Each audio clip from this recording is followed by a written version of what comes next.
wabarakatuh. Assalamualaikum warahmatullahi wabarakatuh. Berjumpa lagi kita dalam channel saya. Masih dalam hari sama juga, iaitu 20 hari bulan Disember 2020 20 hari bulan Disember 2024 Masehi, bersamaan dengan 18 Jamadil Akhir 1446 Hijriah. Okey, seperti biasa hari ini sekarang ni pukul 5:22 petang. Okey. Sekadar nak maklum yang tadi saya dah sampai dah bagai-bagai tu, bagai-bagai mana ni lah. Tu hadiah budak-budak tu.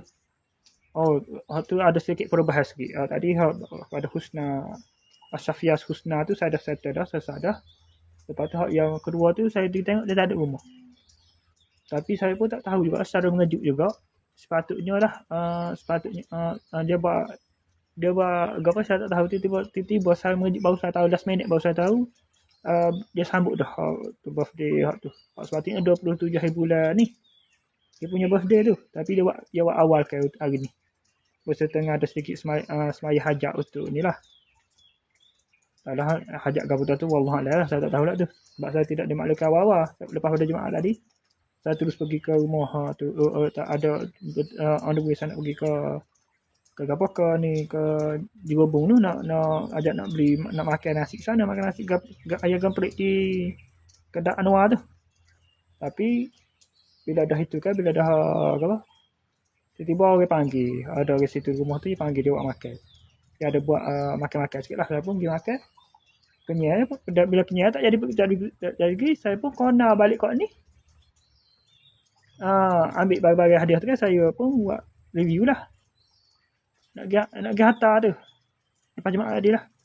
Buat review tu abang hantar tu bila dia hantar tu dah selesai dah. Husna tu, Asyafiah Husna tu selesai dah. Anak Fahmi tu tak jadi, tu tak ada di rumah. Anak sulung Fahmi tu tak jadi, dia tak ada di rumah. Tak ada. Siap, mana tahu tidur kerana saya pun. Lepas tu tiba-tiba saya pusing-pusing kat tu, tiba-tiba Cik Mai tu dia panggil. Cik Mai lah.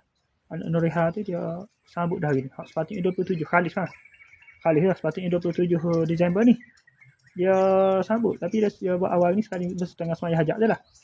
2 hari aku cerita. Lepas tu bila dah lagu tu kat saya pun makan kek apa semua, makan kena 2 kali nasi gula, air gula ni. Saya pun kena balik terus ambil tadi video review ke apa lah.